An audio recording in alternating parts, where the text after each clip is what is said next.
At this time, I would like to call upon Doug Pepper, President and Publisher of McClelland and Stewart, to give the formal introduction.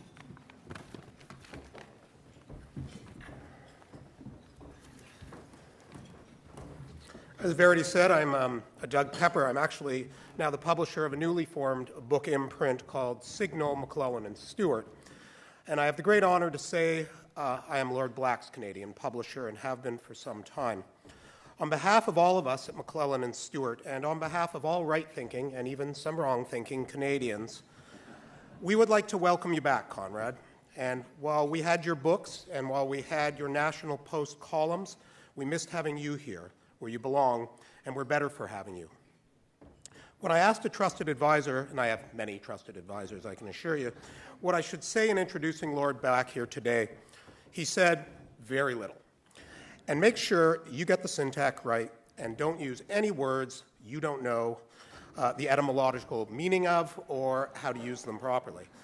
And remember that unless you are addressing a large group of aliens from Pluto, they'll already be able to recite verbatim Lord Black's biography, which is probably one of the greater compliments to Conrad.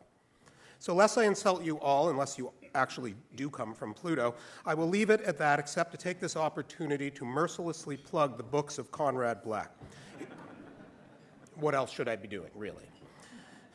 If you haven't read his memoir, which is on sale today, or his 3 excellent biographies on Duplessis, FDR, and Nixon, respectively, you're in for a treat. Without an ounce of embellishment, I would say that Conrad is easily one of the best historical biographers and memoirists living today. And again, I am honored to call myself his publisher. So with that, I would like to thank the Empire Club and all the sponsors for hosting this lunch today. And I would also like to thank my colleague Jenny Bradshaw, who without her long-standing job of working with Conrad while in some difficult positions, she did most, if not all, of the heavy lifting editorially and did it with great grace and aplomb. And so, Jenny, thank you very much. So without further ado, remember I was told to keep it very brief, I'd like to introduce Lord Conrad Black.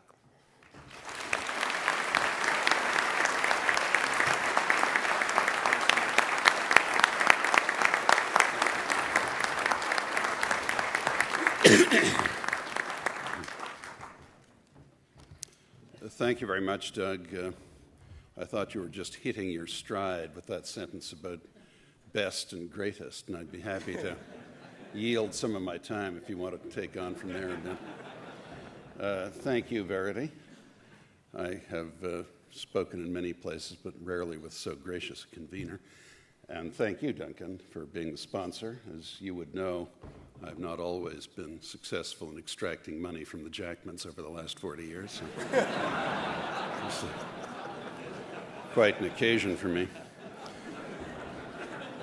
As most of you would know, I've had to get through some quite difficult moments since my last appearance before this club. No one who has gone through it, or let me say it differently, no one who has not gone through it can easily imagine how lonely it is to be unjustly convicted and confined in a society that is generally assumed to be just. Many of you are buyers of the book, which I suppose I shouldn't even mention after the rather shameless touting it's received, but that book has not been factually contradicted by anybody, and it is largely concerned with those travails. So you will be relieved to hear that I have not come here to talk about any of that, and I will speak no more of any of it today. Living in the belly of the great American beast, as I did, and having seen the underside of Norman Rockwell's and even Bill Buckley's America in these times, gave me a refreshed perspective on Canada and its evolution and distinction from the United States. What I would like to talk about will require a recitation of some fairly familiar facts. A friend generously sent me last night the predictions of a Maclean's blogger that my comments today would be laborious and that the only interesting thing would be the identity of those who attended. The absence, please, no applause on that one. The absence of my wife today may indicate that she had similar premonitions. And they may be correct, but I do promise an earnest effort to be sufficiently brief not to exterminate for you, as a summer weekend begins, the prospect of a sleepless afternoon. It was only 208 years, less than 3 long lives, from the accomplishment of American independence in 1783 to the disintegration of the Soviet Union and of international communism in 1991. This was the greatest and most bloodless strategic victory in the history of the world, and at least in the history of the nation state, and it completed an astounding rise of America from colonial obscurity to absolute supremacy in the world that is without the slightest parallel or precedent in all history. No one should seek to deny the United States the credit for this amazing rise, nor withhold from it the gratitude it has earned from the world, even if it has not entirely received it, for the spread of democracy and of market economics. There were only 12 democracies in the world when I was born in the baneful year of 1944, and there are more than 10 times as many today. But nor should anyone doubt that a reckoning awaits between the mythos of America as the shining city on a hill and the fissures and vagaries of that society today. As for Canada, Theodore Roosevelt famously wrote over a century ago that Canada was neither a country nor a colony, and that Canadians were unhappily ambivalent. More probably, and as I recall, we have been disconcerted at our inability until recently to do more in the councils of the world than tug purposefully at the trouser leg of the United States or Great Britain, or in our more depressing moments, even France. Yet the development of Canada, though never as spectacular or fabled as that of some other countries, has pursued a cunning logic and, until recently, moved in parallel with the U.S. When the French were evicted from North America by the British at the insistence of the Americans and by the narrowest of margins in 1763, Canada was essentially a French country, none too grateful to be ruled by the British. As revolution approached in America, the loyalty of the French Canadians was secured by the guarantee of their cultural, religious, and social autonomy in the Quebec Act of 1774. This was all that dissuaded the French Canadians from joining the American revolt. It was also only the flight of loyalists from the victorious revolutionaries, mainly to what is now Ontario, that permitted a sustainable balance between French and English Canadians. The one group having been overrun by the British and abandoned by the French, and the other group having been defeated by the Americans with the aggressive connivance of the French. They were united only by fear of absorption by the new American Republic. The odds of two such castaway groups with so little affinity between them forging a successful nation were poor. The British governor in Canada, Sir Guy Carleton's genius in passing the Quebec Act was approximately as brilliant as Benjamin Franklin's 4 years later in persuading absolutist and almost bankrupt France to enter the Revolutionary War in support of Republican democracy. Jefferson and Madison had the casus belli to seize Canada in the War of 1812 because of Britain's high-handed naval blockade and the seizure of American ships and sailors on the high seas during the Napoleonic Wars. But they had disbanded George Washington's army, which could have occupied Canada and would have deterred such provocations. America spent the 50 years after the War of 1812 trying to maintain a Faustian bargain between the preservation of slavery in the South and the avoidance of the secession from the Union of the slave states. there was some parallel between this claim of the U.S. Democratic Party to be at once the guarantor of slavery to the South and of the sanctity of the Union to the North, and the subsequent success of the Canadian Liberal Party in holding itself out to Quebec as the party that would make federalism pay for French Canada, and outside Quebec as the party that would keep Quebec within Canada.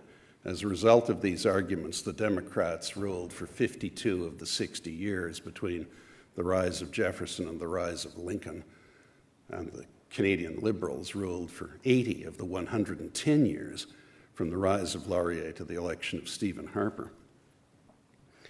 While the terrible drama of war approached and then burst over America, Canada was having minor skirmishes over responsible government, followed by an insane 25-year effort to relieve French Canadians of what was presumed to be the burden of being French. In the U.S., I was in the so-called United Province of Canada. In the U.S. Civil War, 4 Confederate states were reduced by General Sherman's armies to rubble and ashes. And in an American population smaller than Canada's today, 750,000 people died, as, in Lincoln's words, every drop of blood drawn with the lash was repaid by the sword. It was epic and magnificent and preserved the United States to save democracy in the world, but it didn't solve the domestic race problem. As the American Union finally emerged from the pale of civil conflict with the mightiest army and greatest corps of generals in the world, not excluding Bismarck's Prussia, Canada's leaders realized that if Canada did not make itself less rickety and helpless and appetizing and arm itself with a plausible national purpose, it could be swallowed whole by the United States, which was now suddenly one of the greatest powers in the world only 80 years after achieving its independence.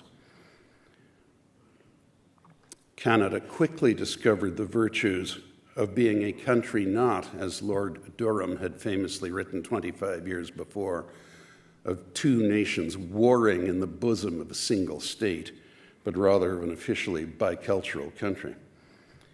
Now, it may seem to you implausible that I was actually thinking about such things as this in my previous residence. But anyone familiar with the intellectual life of a U.S. federal prison could confirm that this kind of reflection is the only practical form of partial escape that is available.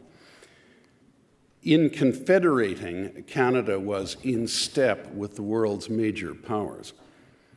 Of what has become the G7 countries today, all went through dramatic changes between 1865 and 1871. In 1868, Japan, its ports forcibly opened by the U.S. Navy, abandoned isolationism and rusticity and empowered a Mikado to assert every means to make Japan a great power in the Pacific and in the world. In 1870, Italy was united from abrasive regions for the first time in 14 centuries. And in 1871, Bismarck, having defeated the Austrians and the French and sent Napoleon's mountebank nephew packing, established the German Empire as the preeminent power in continental Europe. For the first time, Great Britain, which had skillfully manipulated the European balance of power for centuries, was confronted with both a very formidable continental adversary in Germany and a very formidable overseas rival in the reunited States. France resurrected the unhappy precedent of a republic. This happened largely because the imbecilic royal pretender,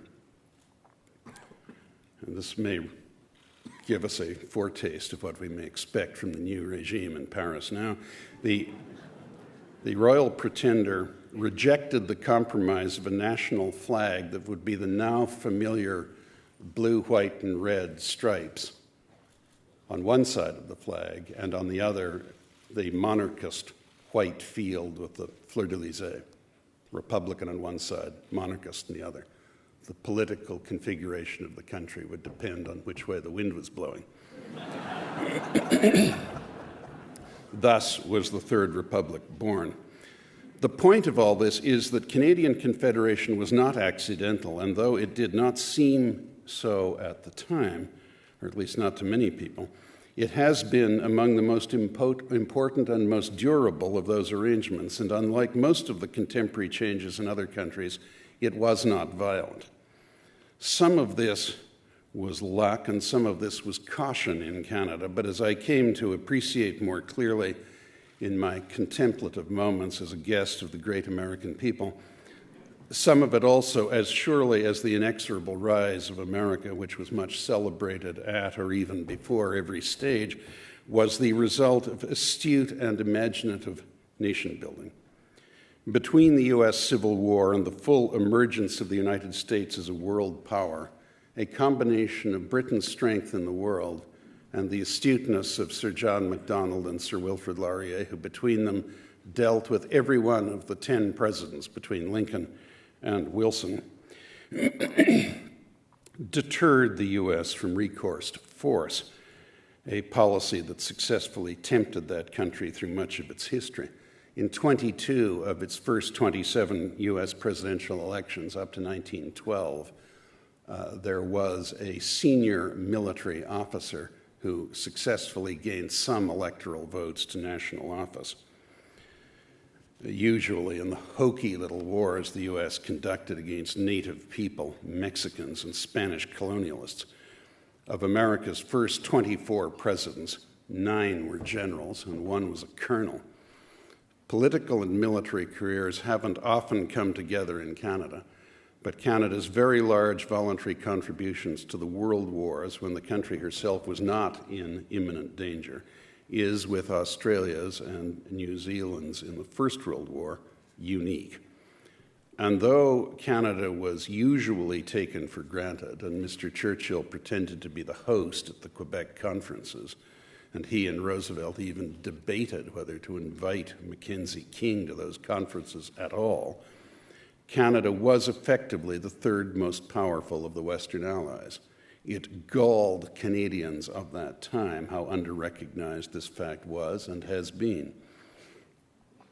Though the U.S. and Canada had ostensibly resolved their racial internecine differences in the 1860s, strains of very different origins and severity, to be sure, gnawed at both countries and came to a head 100 years later. Violent racial tensions and social inequality scarred the United States, and while French Quebec particularism posed a prolonged threat of presumably peaceful secession in this country.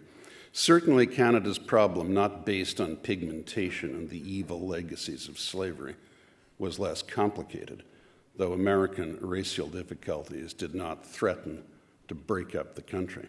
And once again, Canada's solution was less dramatic, but subtler and not violent. What happened next in the relationship between the two countries has been unprecedented.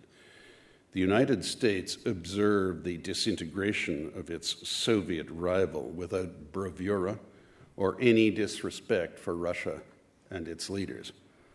But then, astonishingly, having fulfilled its early promise and long determination to lead and overawe the world, the United States has seemed to lose its talent not only at official strategic thinking, but even at times at self-government.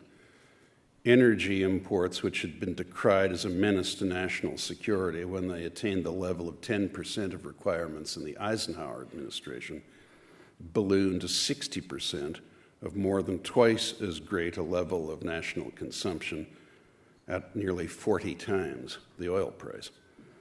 Current account deficits, which had rarely existed in the country's modern history, soared to $600 billion and then $800 billion per year, as the United States not only enriched the oil-exporting countries, including Canada, but carried the luxury goods industries of France and Italy and the engineered products industries of Germany and Japan on its back largely with borrowed domestic money.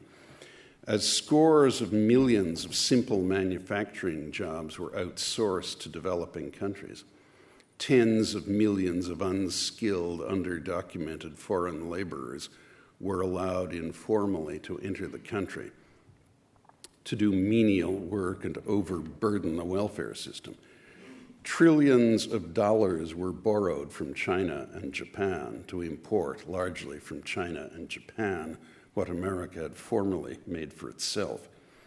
And by legislation and executive fiat implicating both parties, administrations, and the Congress, the financial system was forced to issue stupefying quantities of residential mortgages on less than commercially acceptable criteria. And a vaunted Wall Street, which had ruled the world's finances since the times of J.P. Morgan, issued trillions of dollars of worthless real estate-backed assets that were certified by the rating agencies before whom the greatest national treasuries and international corporations quail as investment grade. Only the infusion of trillions of dollars of freshly printed money, thinly disguised as Treasury borrowings from its subsidiary, the Federal Reserve, prevented a collapse of the financial sector as severe as that which occurred in the early 30s. The United States fought international terrorism very effectively, and its armed forces continue to be splendidly equipped, trained, and motivated. But the powerful alliance system so carefully built up by most of the presidents from Franklin D. Roosevelt to George Bush Sr. has severely atrophied. 2 prolonged wars in pursuit of ill-considered objectives of westernization and democratization in the rocky political ground of the Middle East, costing 8,000 American lives, more than 50,000 casualties, and $2 trillion, have been fought with unclear results other than an erosion in the deterrent force and general international respect for the strategic judgment of the U.S. leadership. By paying so heavily for imported oil, the U.S. has effectively been on both sides of the so-called war against terror. And by assisting Pakistan, which is a backer of the Haqqani Taliban, it has also been effectively on both sides of the Afghan war. By leading its allies into Afghanistan and then abruptly decamping to Iraq, the U.S. left the rest of us holding the bag. There were fewer than 1,000 Canadian trigger pullers to hold the Taliban stronghold of Kandahar with a population of over 1 million. It was an assignment almost as unpromising, though it had a happier ending, as that of the Texans at the Alamo. I apologize for this lugubrious recitation of facts as well known to all of you as to me, and I certainly don't wish to abuse my genial recent hosts. It is to illustrate my point that the parallel progress of the United States and Canada has abruptly bifurcated, and the traditional Canadian role as a largely indistinguishable adjunct of the Americans in this continent no longer exists, despite the inane comments of the President of the European Commission, Mr. Barroso, to Stephen Harper at the G20 summit last week in Mexico. Those wishing an elaboration on that are invited to read my comments on it in the National Post tomorrow. Of course, the United States remains a great country, and of course it will renovate itself, at least partially, eventually. And except for Germany, all the other traditional great powers are also in at least temporary decline. But in these circumstances, Canada has an opportunity it has never had before to be a benign influence in the world. All international organizations, including NATO, the IMF, and almost every agency of the United Nations, are in need of radical reform. The entire world currency system is now in free fall, as currencies have no value other than in relationship to each other. And all the principal currencies are being inflated more or less in secular unison. Now that so much manufacturing has been outsourced, and China and India, representing 40% of the population of the world, have signed on to economic growth. It is the multiple resource exporters among advanced countries, especially Canada and Australia, that are advantaged. Trade with the United States as a percentage of Canadian GDP has already fallen by about a fifth. And in traditional terms, almost the only really hard currency countries now are Canada, Australia, Singapore, Norway, and perhaps the Swiss. Canadians are notoriously not messianic or self-important and have no illusions about being a light unto the world. It has been difficult to translate Canada's talented, dogged, but effective problem-solving as heroic, dramatic, or sometimes even interesting. But what we have is a parable, or at least an illustrative fable. No country will soon replace the United States, but if Canada, and I just offer a few suggestions, proposed that NATO, lately reduced to the confidence trick of an alliance of the willing, which were not numerous, be renamed and become a defensive alliance of all reasonably democratic countries, that the voting system at the United Nations be remade to reflect contemporary correlations of forces, and that currencies be judged against rigorous mixed standards of gold, oil, and consumer prices, the world would listen. It is Canada's turn to speak, and it will not have to shout to be heard. These were my thoughts in my recent sojourn with the Americans that have been confirmed by my grateful return to this country. Thank you.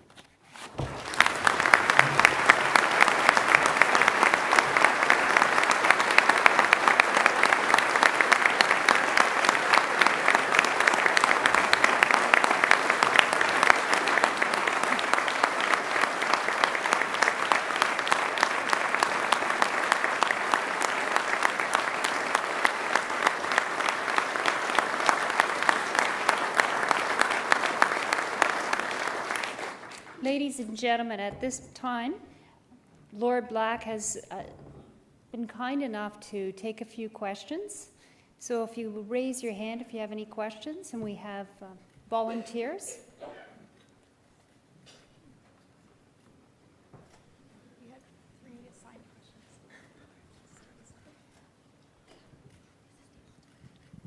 Lord Black, if your publisher were to set you the task of writing a first-person account of one of Canada's prime ministers, which one were you most sympathetic to? Which one would you choose? I'm sorry, there was part of your question. On what criterion am I choosing a prime minister? Which one were you most sympathetic to? Which one would you choose to write about? As a historical subject, Mackenzie King. He was an absolutely astonishing figure. And I think I had a discussion with your neighbor at your table who's in the publishing business, competitor, about this in Palm Beach, as I recall. And I mean, there is a recent book on him which I haven't read. That may fill the gap somewhat, but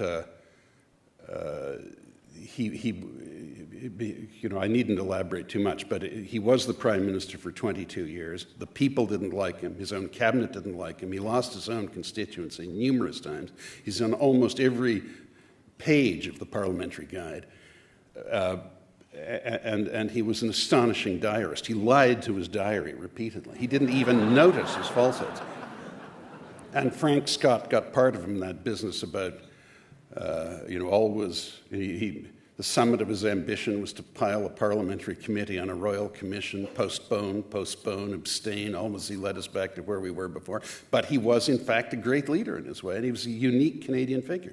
And just because he had these occult ideas and was an eccentric bachelor, he's been somewhat dismissed as just a crank. He was a crank, but he was also a great leader in a way. So there's something to be done there. A number of them are very interesting, but I think I'd put him first.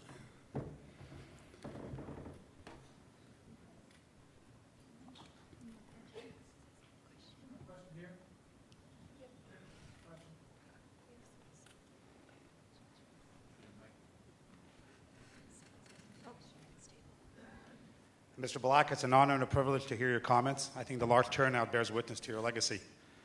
My question for you are, what are your thoughts on the rise of religious fervor around the world, influencing political policies which are counteracting the progress that has been made regarding gender and racial equality?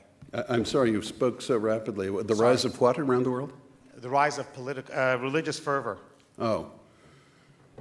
Well, zealots are tiresome in every field, aren't they? But they are a reality. Duncan and I were talking about ecologists at lunch. I mean, they're fine up to a point, but they can get in your nerves sometimes. Look, in broad philosophical terms, I'm afraid that where religion is dispensed with, we do, and there are learned philosophical expositions of this that I cannot possibly do justice to here, but there is plenty of empirical reason to fear that eventually people replace insubstantial, intangible deities with human ones and think that paradise can be achieved by defined human programs, and that can lead to the most terrible perversions of the political process, and some of that is going on. I mean, some of that religious fervor is being translated into secular actions that are pathological and dangerous. On the other hand, I think that the West generally would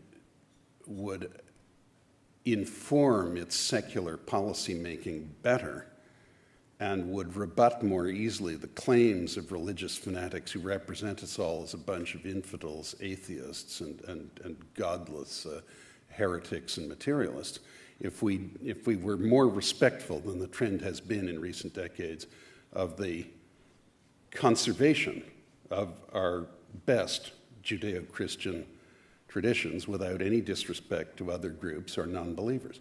So that sounds perhaps like a sort of a Mackenzie King answer, but the zealotry it can be dangerous and it's almost always tiresome, but I don't think the answer is to just put all religious thought over the side, and I think we've gone too far in that direction at times. I agree with Mr. Reagan that God should never have been expelled from school. Yeah.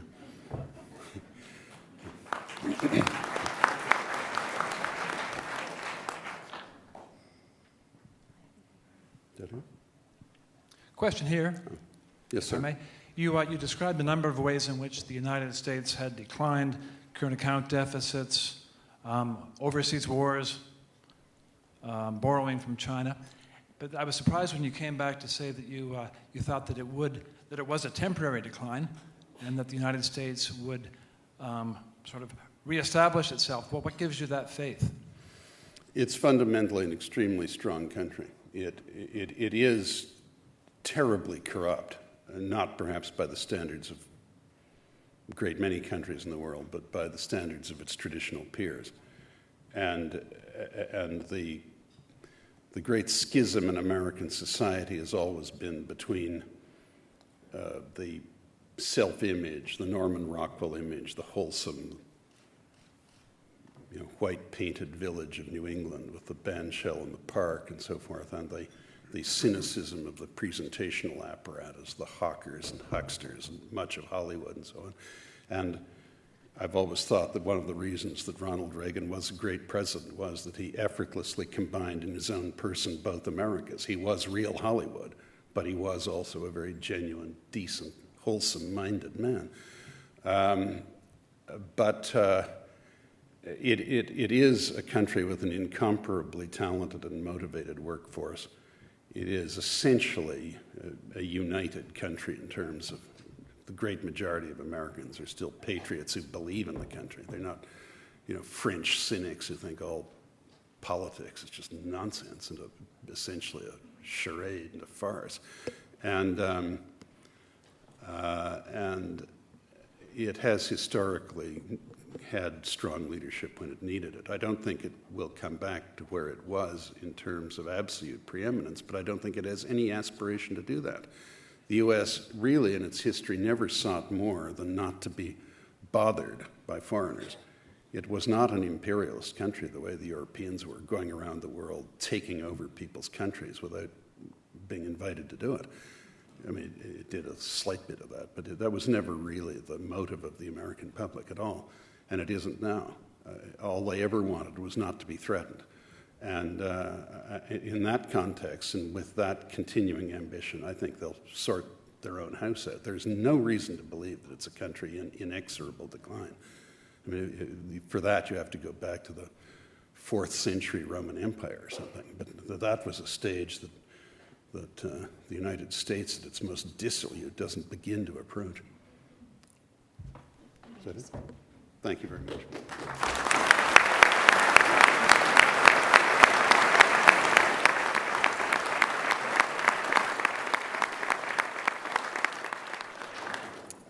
I would now like to call upon Seamus O'Regan to give the formal thank you.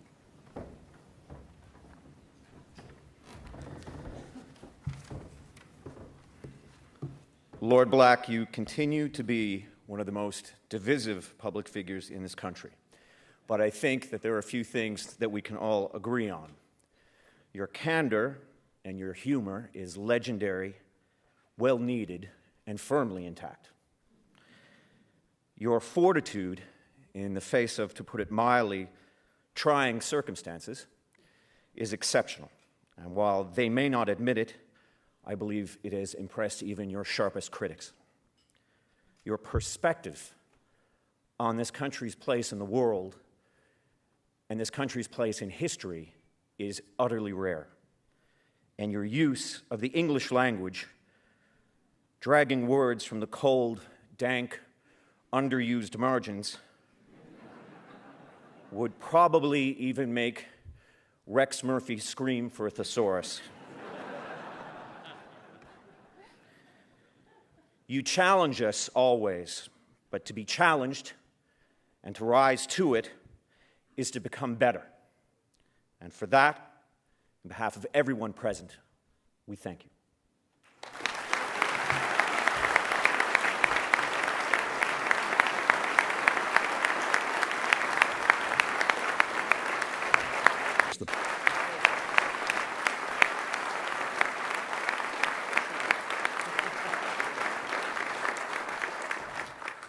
As we come to a close, I would like to give a final thank you to our sponsors, EL Financial Corporation Limited, PMA Brethra Realty Group, Metropia, and Rosso Asset Management. I'd also like to thank Spencer Stewart for sponsoring a VIP reception. National Post, thank you, and Rogers, thank you for being sponsors. Ladies and gentlemen, this meeting is now adjourned.